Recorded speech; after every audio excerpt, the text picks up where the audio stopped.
को close to 7% का आएगा। तो चलिए, ये एक बिग पिक्चर हमने मार्केट की समझ ली, महंगा सस्ता क्या कहाँ कैसे फ्लो आएगा। अब आते हैं सेक्टर्स पे। पांडे जी, आपसे शुरू करते हैं। इस पूरी रैली में 2-3 सेक्टर जिन्होंने बहुत आउट ऑफ द ब्लू किया, जैसे बैंक तो पहले से चल रहे थे, छोटे बड़े प्राइवेट सरकारी सब चल रहे थे, लेकिन एफएमसीजी जो है जिसने लेट शुरू किया और बहुत बढ़िया रैली उसमें एक बनी। दूसरा सेक्टर था आईटी जो बिल्कुल लेगार्ड था, उसमें भी थोड़ी रैली बनी, अभी फुल फ्लेजेड नहीं आई लेकिन मिड कैप में ठीक ठाक रैली आ गई है, बड़े वाले में भी थोड़ी थोड़ी रैली आई है। तीसरा सेक्टर ऑयल एंड गैस था, इसमें एक मजबूती आई है स्टॉक्स में, आप देखें। उसके पीछे शायद ये भी कारण है कि किरीट पारिक की एक रिपोर्ट आई, उससे सिटी गैस वालों को बड़ा फायदा हुआ, सरकार ने कुछ सब्सिडी दी तो उससे ऑयल मार्केटिंग कंपनीज थोड़ा थोड़ा चली, ओएनजीसी वगैरह भी थोड़ा थोड़ा चल गए।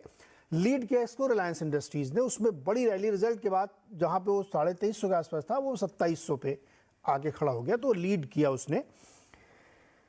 और मिड कैप जो अभी चला नहीं है, तो इन सेक्टोरल चर्न में आपको कुछ समझ में आ रहा है कि कहाँ अपॉर्चुनिटीज बन रही हैं, कहाँ नहीं बन रही हैं? अच्छा, इस साथ में डिस्क्लोजर आप देखिए रहे, रिलायंस का मैंने नाम लिया तो आप ध्यान रखिएगा, क्योंकि ये इस कंपनी की मालिक है जो चैनल आप देख रहे हैं, तो कोई भी फैसला लेने से पहले आप ये डिस्क्लोजर जरूर समझ लें। Ajay ji, sectoral churning. मैं इसको इस तरह देखता हूँ, जैसे हम चालू करते हैं एक बार एफएमसीजी के साथ। तो एफएमसीजी का जो लास्ट 3 साल का रिटर्न है वो लगभग 40% का रहा। तो अब मैं जब उसको, अब आज की डेट में जब मैं देखता हूँ एफआईआईज का जब एकाएक इन्वेस्टमेंट चालू हुआ है इंडिया में, और जो निफ्टी के बास्केट में जो आईटी का वेटेज है वो आईटीसी में ही बहुत बड़ा है, लगभग 10% प्लस में है।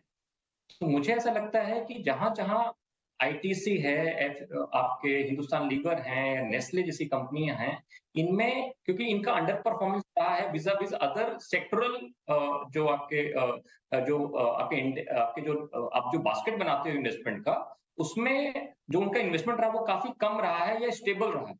और अब अगर एफआईआईज को पोजीशन बढ़ानी है तो वो उसी में बढ़ा सकते हैं जो कंपनियां बड़ी हों, लिक्विड हों और लार्ज नेम हों। तो जैसे कि आपने एफएमसीजी का नाम लिया है, या हम एक बात करें जैसे आईटी ने भी थोड़ा-सा नीचे से काफ़ी अच्छी रैली दिखाई है अभी रिसेंटली कुछ दिनों में। फिर आपने देखा ऑयल एंड गैस की बात की आपने, ये जो गैस एकाएक आपने देखा होगा क्रूड प्राइस जैसे नीचे आया है, उसका एक बहुत बड़ा फ़र्क है। साथ में गवर्नमेंट ने कई बार इसमें जो विंडफॉल टैक्स पे 2 बार इन्होंने अपना रुख चेंज किया है। तो अब मुझे ऐसा लग रहा है कि अभी जो इन्वेस्टमेंट हो रहा है वो बिकॉज़ ऑफ लिक्विडिटी हो रहा है, जो इन्वेस्टमेंट करना है और सेक्टर में लिक्विडिटी भी हो। तो ऑयल एंड गैस एक ऐसा सेक्टर है जो काफ़ी लिक्विड है, काफ़ी अच्छा डिविडेंड यील्ड पेइंग, उसमें डिविडेंड यील्ड है।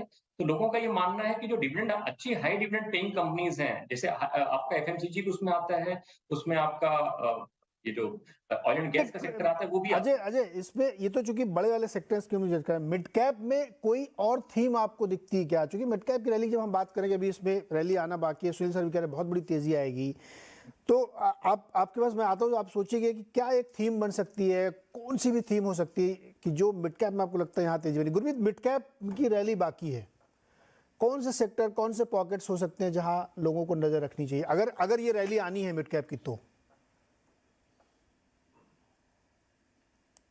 गुरमीत।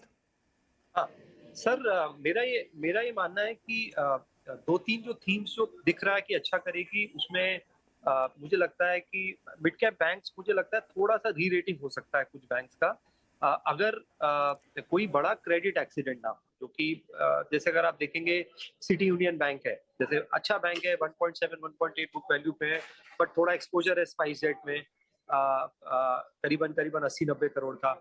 आईडीएफसी फर्स्ट अगर आप देखेंगे तो आपको दिखेगा कि कैसे उन्होंने पिछले 3 साल में रिटेल बुक को 70% कर लिया है, जो लेगेसी बुक थी इंफ्रा बुक को उसको कम किया है। अगर आप देखेंगे उनकी जो लेगेसी डिपॉजिट्स हैं वो अब कासा से और बैंक डिपॉजिट से, तो दोनों तरफ फायदा हो रहा है, जिससे आपको निम्स में और नेट इंटरेस्ट इनकम में फर्क दिखेगा। कुछ पीएसयू बैंक्स में मुझे लग रहा है बहुत, तो मुझे लगता है कि एक बैंक है जो थोड़े से, जो आप कॉम्प्रोमाइज मत करिए बहुत ज्यादा क्रेडिट क्वालिटी को, तो वहां पे थोड़ा सा मुझे लगता है री रेटिंग हो सकता है थोड़ा सा। दूसरा मुझे लगता है कि थोड़ा सा अगर आप लेवल 2 जाएंगे तो मैन्युफैक्चरिंग में बहुत सारी अपॉर्चुनिटीज हैं, वो अक्रॉस मार्केट कैप्स हैं। तो जैसे हमारा एफटीए हुआ है ऑस्ट्रेलिया के साथ, चांसेस है यूके के साथ भी नए साल की शुरुआत में होगा, तो टेक्सटाइल्स बहुत बहुत प्रॉमिसिंग लग रहा है। जिसमें मुझे लगता है कई सारी अपॉर्चुनिटीज हमें देखने को मिल सकती है, स्पेशली जो थोड़े इंटीग्रेटेड प्लेयर्स हैं और जो कॉम्प्लेक्स गारमेंटिंग में है। जैसे आपका गोकुलदास एक्सपोर्ट्स है, जब से उन्होंने ब्लैकस्टोन ने एग्जिट किया है, नए सीईओ आए हैं, तो पिछले 3 साल में हमने अच्छा टर्न अराउंड देखा है। ये अच्छे लेबल्स के साथ काम करता है, जैसे H&M है, गैप है, यूएस में, प्रिडोमिनेंटली यूएस है, बट जैसे जैसे मार्केट ओपन अप होगा अपॉर्चुनिटी दिख सकती है। डिफेंस में कुछ एंसिलरीज में बहुत अपॉर्चुनिटी हमें देखने को मिल रही है, कुछ मिड कैप नाम्स हैं जहाँ पे हमें काफी अच्छा ऑर्डर बुक और एग्जीक्यूशन दोनों देखने को मिल रहा है। तो कुछ पॉकेट्स है, तो मेरे हिसाब से ये मार्केट थोड़ा धीरे धीरे ना स्टॉक पिकर मार्केट है। आप देखिए जैसे ऑटो है, तो टीवीएस अच्छा कर रहा है क्योंकि उसने प्रीमियमाइजेशन किया है, iQube जो उनका ईवी प्लेटफॉर्म पे उस पर अच्छा कर रहा है, तो उसको रिवॉर्ड किया है। हीरो मोटर्स और बजाज ऑटो में हमने उतना मूवमेंट नहीं देखा है। सिमिलरली आप 4 व्हीलर में देखेंगे तो M&M ने थोड़ा सा मारुति और टाटा मोटर्स से बेटर किया है, क्योंकि तो बाजार मुझे लगता है अगर आप IT भी देखेंगे और आप फार्मा भी देखेंगे तो डिफरेंशिएशन कर रहा है बाजार। तो आपको यहाँ ये देखना है कि परफॉर्मेंस कहाँ पे बेटर है, बिजनेस परफॉर्मेंस कहाँ पे बेटर है, अर्निंग्स कहाँ पे बेटर है। हमारे हाथ में वही है, शेयर प्राइस हमारे हाथ में नहीं है, करेक्ट। जहाँ पे परफॉर्मेंस अच्छा रहा है, अर्निंग अच्छा रहा है, बाजार उसको रिवॉर्ड।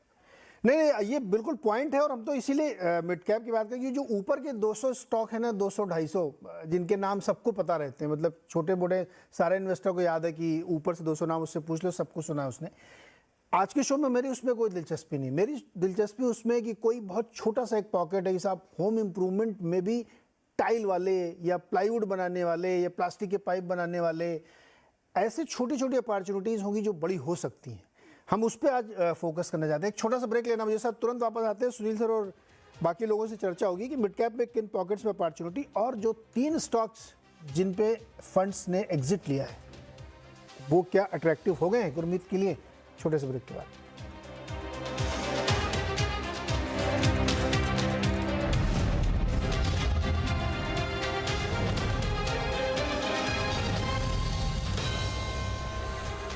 जब का सिलसिला, सबसे पहले चलते हैं राजस्थान